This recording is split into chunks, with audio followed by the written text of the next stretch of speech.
Welcome back to another episode of me saying shit and people deciding to listen. I figured I would do a little update on what we've been doing with the business this summer.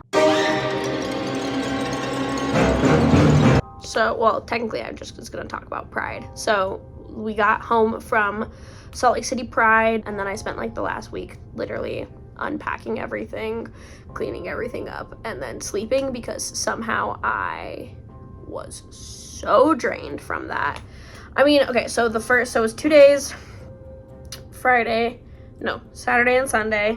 The first day we got there at 8 a.m.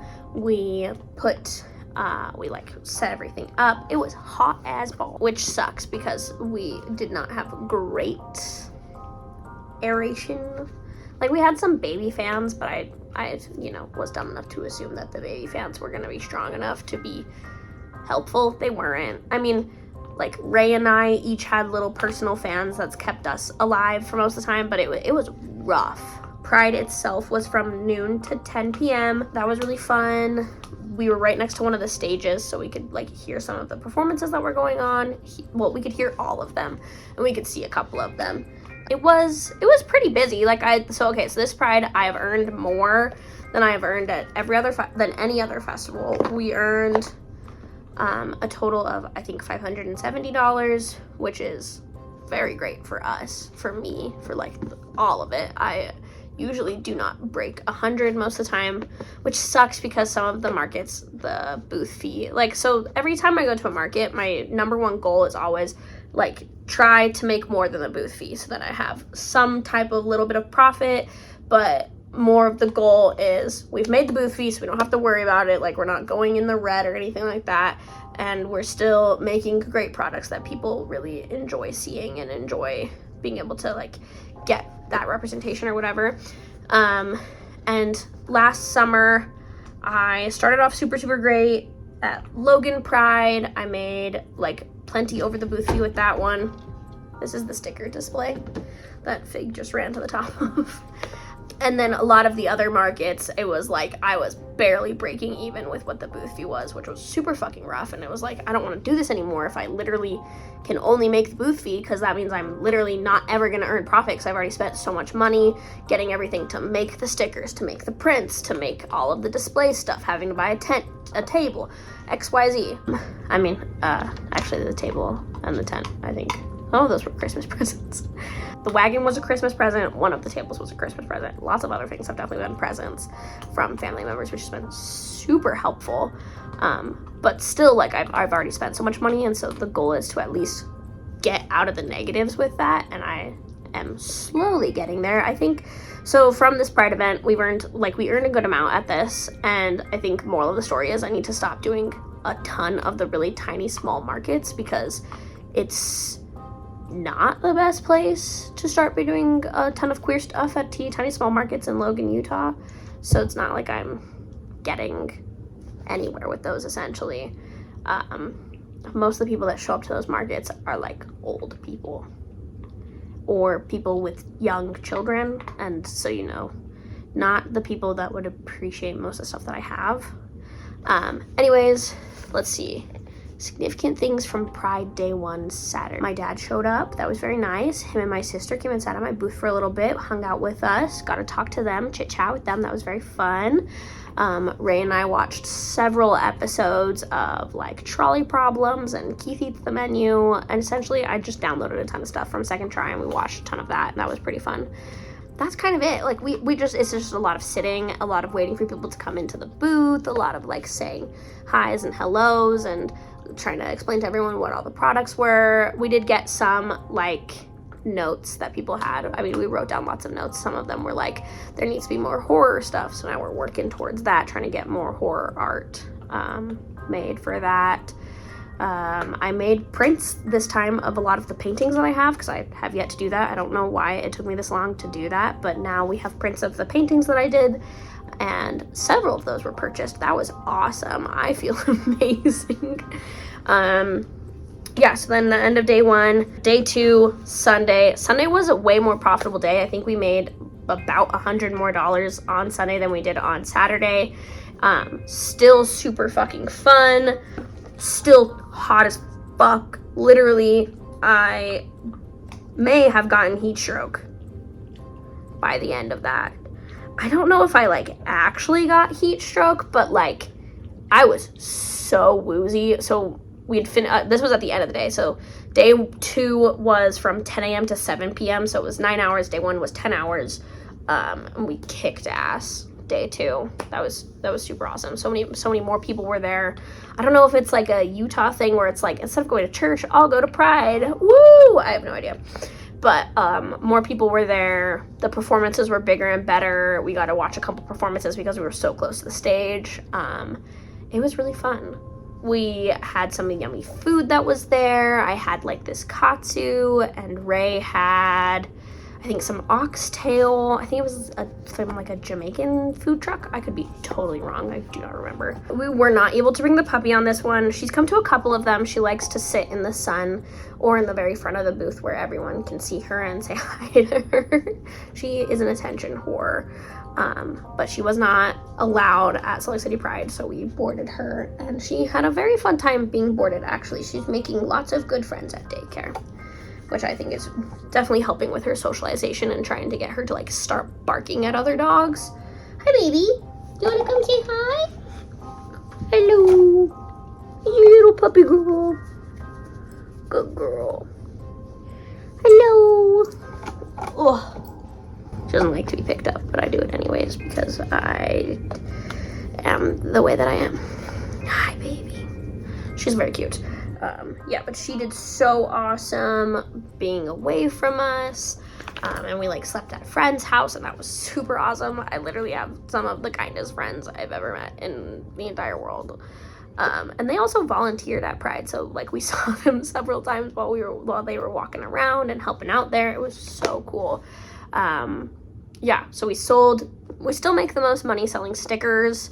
I have all the stickers on here, just not on this side. They're all on the other side. We have lots of prints. We sold a ton of tote bags. I think we sold 1 sketchbook. None of the mirrors yet, which is totally fine. I think they're still there as like a good, hey, we want you to know that we still have some horror stuff, even if what I claim as horror might just be Halloween.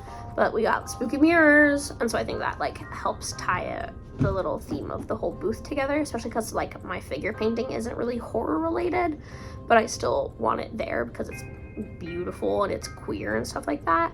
But it was really fun. Yeah, no, it was a really great experience. It was hot, and so I think we are still trying to figure out ways to combat that heat because it was not great.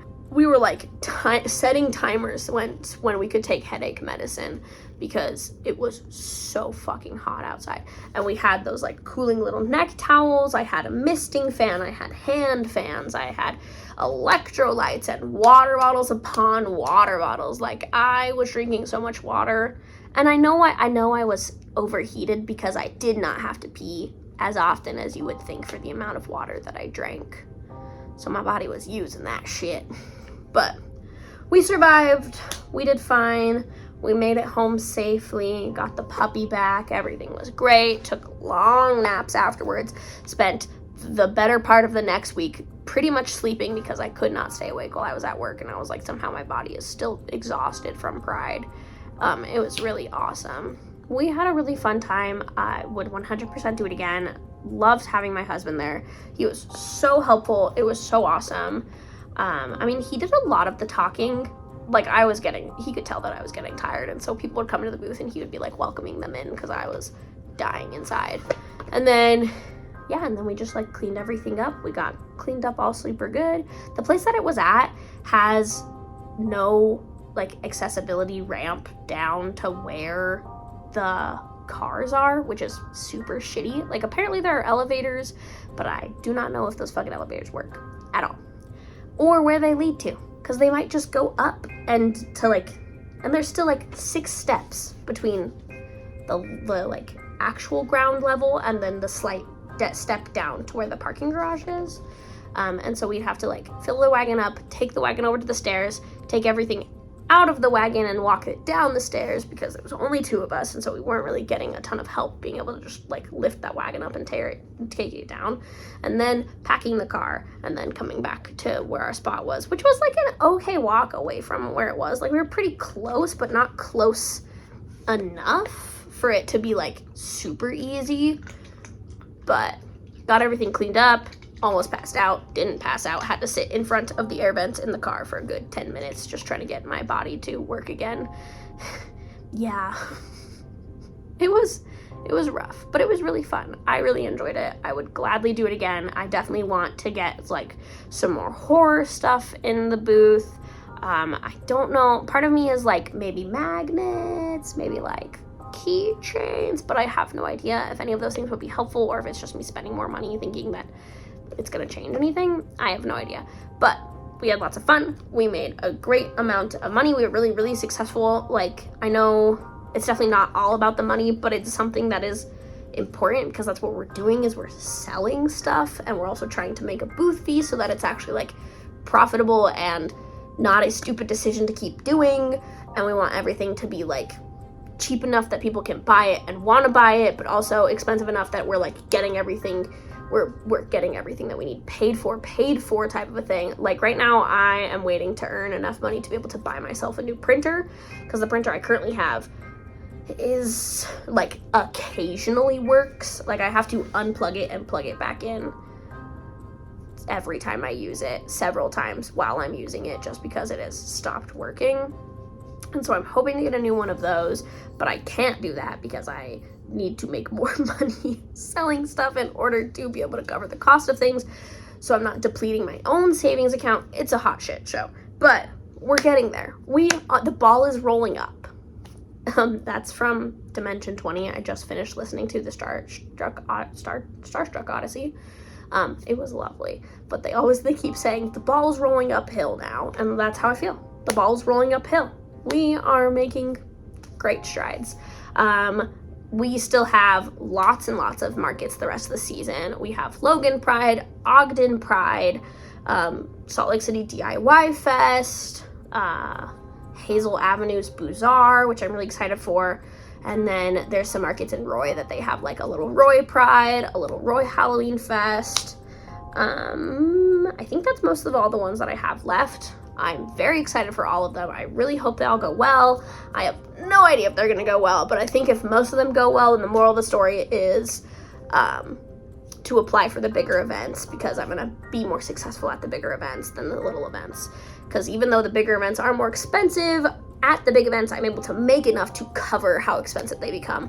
Whereas at the little events, I am not even making enough to cover how cheap the little events are, which is really bad. Also, my favorite events are the school events, because the school covers the cost of like the fee that they have to do.